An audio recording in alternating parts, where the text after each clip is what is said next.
शांताकारं भुजगशयनं पद्मनाभं सुरेशं विश्वाधारं गगनसदृशं मेघवर्णं शुभांगं लक्ष्मीकान्तं कमलनयनं योगभिर्ध्यानगम्यं वंदे विष्णुं भवभयहरं सर्वलोकैकनाथं सर्वलोकैकनाथं। भगवद गीता के प्रथम अध्याय की श्लोक संख्या 42, 43 और 44, इन 3 श्लोकों पर आज की हमारी चर्चा है। अर्जुन ने कहा, शंकरो नरका यही हो, कुलंघा नाम कुलश्चा पतंत पितरो ईशा लुप्त पिंडोदक क्रिया दोषे रहित ही कुलंघा नाम वर्ण शंकर कारक ही उत्साजनते जात धर्मा कुल धर्मा शाश्वता उत्सन्न कुल धर्माणाम मनुष्याणाम जनार्दन नरके नियतम वासो भवती तनुषु। वर्ण शंकर कुल विनाशियों को और समस्त कुल को नरक में ले जाता है। पिंड अर्पण तथा जल अर्पण न करने के कारण उनके पूर्वज गिर जाते हैं। वर्ण संकर उत्पन्न करने वाले दोषों से कुल विनाशियों के सनातन कुल धर्म और जात धर्म भी नष्ट हो जाते हैं।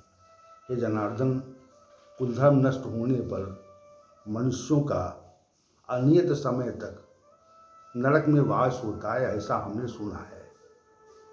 कुल धर्म का पूर्व श्लोकों में उल्लेख हो चुका है तथा उपरोक्त में जाति धर्म का उल्लेख हुआ है। कुल धर्म तथा जाति धर्म का अनुपालन गृहस्थ आश्रम में अधिकांशता होता है। हम जिस कुल में उत्पन्न हुए हैं उसमें कई जाति होती हैं। कुल धर्म के साथ जाति धर्म होते हैं, परंतु इन दोनों धर्मों का वर्तमान समय में लोप सा हो गया है और सभी धर्म लुप्त प्राय हो चुके हैं। अधिकांश लोग धर्म तथा अपने कुल को ही नहीं जानते। वे किस कुल में उत्पन्न हुए हैं उसका भी उनको ज्ञान नहीं है। वर्तमान समय में बड़ी अव्यवस्था सी प्रतीत हो रही है। धार्मिक व्यवस्था का लोप सा हो गया है। पूजा पाठ को लोग पाखंड समझकर उसकी उपेक्षा करते हैं। अधिकांश लोगों का मत है कि वृद्धावस्था में हम भगवान का पूजन कर लेंगे, परंतु वे नहीं जानते कि हो सकता वृद्धावस्था न आए और उसके पूर्व ही मृत्यु हो जाए। यहाँ तक लोग पूजन करने वालों पर दुर्वचन करते हैं और दुर्व्यवहार करते हैं। सुबह हुई नहीं जगा देते हैं, घंटी बजाते हैं। सुबह सोने का मन करता है तो जगा देते हैं। इतनी खराब व्यवस्था इस भारतीय समाज में पनप रही है। कुल धर्म और जाति धर्म बीते समय की बातें हो गई। इस कारण इसके परिणाम स्वरूप पापाचरण बहुत अधिक बढ़ चुके हैं। समाज में आचरण मर्यादा विहीन हो रहा है। इसी को दृष्टिगत रखकर धर्माचरण के बारे में कुछ सूत्र दिए जा रहे हैं। पहला, प्रातःकाल ब्रह्म मुहूर्त में जागना तथा जागने के पश्चात भगवान को प्रणाम करके अपने पूर्वजों का स्मरण करते हुए माता पिता पितामह को प्रणाम करना। शौच स्नान आदि से निवृत्त होकर अपने इष्ट का चिंतन करना तथा भगवान की यथा योग्य उपासना करना। सद्ग्रंथों का अध्ययन रूपी स्वाध्याय करना तथा उसके अर्थों को समझना और उसे जीवन में उतारने का प्रयास करना। परिवार में समाज में मृदभाषा का प्रयोग करना।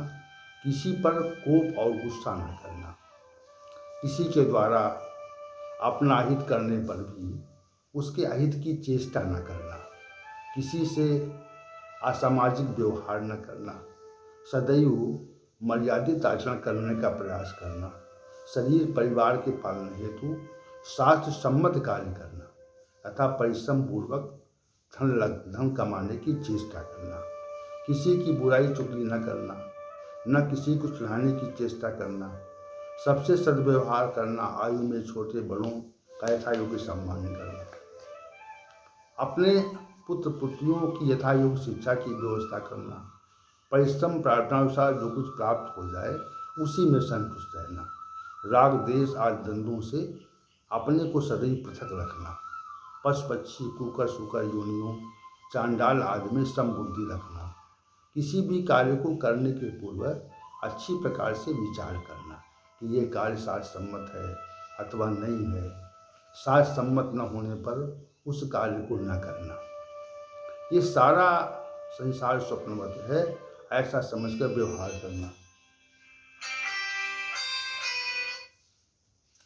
करना तथा सांसारिक आसक्ति से अपने को पृथक रखना। हमारे पास जो कुछ है वो भगवान का दिया हुआ है ऐसा समझकर कर्तापन के अभिमान से अपने को पृथक रखना। समय मिलते ही साधु पुरुषों की सेवा करना, सत्संग आदि में जाना, भीतर से व्यक्त रहकर और बाहर से सामान्य मनुष्य की तरह व्यवहार करना।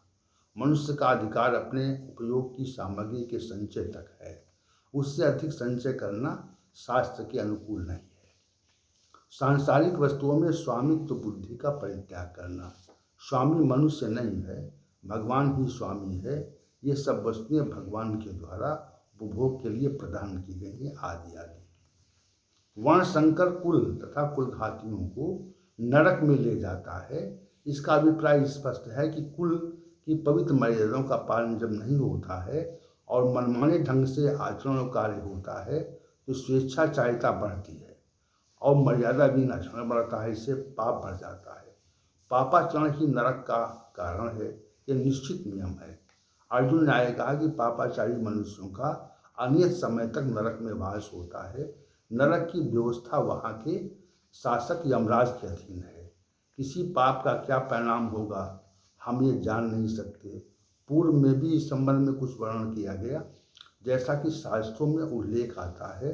जो शास्त्रों के उल्लेख में है उसी का शास्त्रों के अनुसार उल्लेख किया गया है। अर्जुन ने इस संबंध में अनिश्चितता व्यक्त की तथा ये कहा कि ऐसा हमने सुना है, इस विषय को हम देख सुन नहीं पाते, आभास नहीं कर पाते, उस संबंध में शास्त्रों के वचनों पर हमें आधारित रहना पड़ता है। तभी अर्जुन ने भवित नु अनुसुष्टुम कहा। ऐसा हमने सुना है कि नरक की व्यवस्था है, वर्णन है, अथवा हमारे महापुरुषों से सुनकर हम उस बारे में जानते हैं। हमारे मन में देवी देवताओं महापुरुषों के प्रति पूज्य आदर भाव क्यों है? क्योंकि ऐसा हमने सुना है, हमारे माता पिता गुरुओं ने हमें बताया, इसी को हम कहते हैं कि ऐसा हमने सुना है। सुनी बातों कहा गया ये दर्शाता है कि शास्त्रों ने हमारे पूर्वजों को बताया कि तब हमें पूर्वजों ने बताया।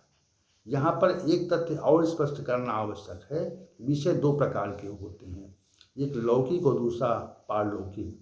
लौकिक विषयों को हम अपनी इंद्रियों और मन बुद्धि से आभास कर लेते हैं, पर पारलौकिक विषयों को हमारी इंद्रियां और मन बुद्धि ग्रहण नहीं कर पाती। जैसे ब्रह्मांड में कितने ग्रह हैं और वे कहाँ कहाँ हैं, इस विषय को हम अनुभव नहीं कर सकते। इस विषय को इसलिए अध्ययन के द्वारा हमें जानने का प्रयास करना चाहिए या जानकार लोगों से सुनकर जानना चाहिए। हम केवल जान पाते हैं परंतु उन्हें प्रत्यक्ष देख नहीं पाते। सूर्य की ऊंचाई, चंद्रमा की दूरी के बारे में, अन्य ग्रहों की दूरी के बारे में हम उल्लेख हमारे शास्त्रों में है, उसी पर हमें निर्भर करना पड़ता है रहता है, क्योंकि हमारी इंद्रियां, हमारी मन बुद्धि की पहुँच वहाँ तक नहीं है। उसी प्रकार नरक कहाँ है, नरक की क्या व्यवस्था है, ये हम सब नहीं जान सकते। इसलिए अर्जुन ने कहा ऐसा हमने सुना है। वर्ण संकर कुल और कुलघातियों को नरक में जाने के लिए होता है। भारतीय प्राचीन समाज में एक व्यवस्था रही है। उस व्यवस्था में इस जीवन को सुखमय करने अथवा मृत्यु के उपरांत सुखी रहने के नियमों का उल्लेख है। हमारे पूर्वज सदाचारी थे, सदाचरण ही उनका आभूषण था। सदाचारिता पूर्ण जीवन जीना, दुष्चरिता से दूर रहना, ये उनका सिद्धांत था। अर्जुन सदाचारी पुरुष थे, दुष्चरिता के अवसर आने पर इसे रंजी देते थे। ऐसे कई प्रसंग आते हैं। इसका अर्थ है कि हमारे पूर्वज इस विषय में बड़े सूक्ष्मदर्शी थे। आज के समाज की व्यवस्था इसी कारण विकृत हो गई, क्योंकि लोग मनमाने ढंग से आचरण करने लगे। उसका परिणाम हमारे सामने है। कुपुत्रों के रहते हम इस जन्म में नरक भोगते हैं और हमारा पारलौकिक जीवन भी बेकार हो जाता है। यही इन शब्दों का अभिप्राय है। कल हम अग्रिम श्लोक संख्या 45 और पर विचार करेंगे और उस पर अर्जुन का क्या कथन है, इस संबंध में हमारी कल की चर्चा रहेगी। ओम सहनावतु सहनौ भुनक्तु सह वीर्यं करवावहै तेजस्विनावधीतमस्तु मा विद्विषावहै। ओम शांति शांति शांति।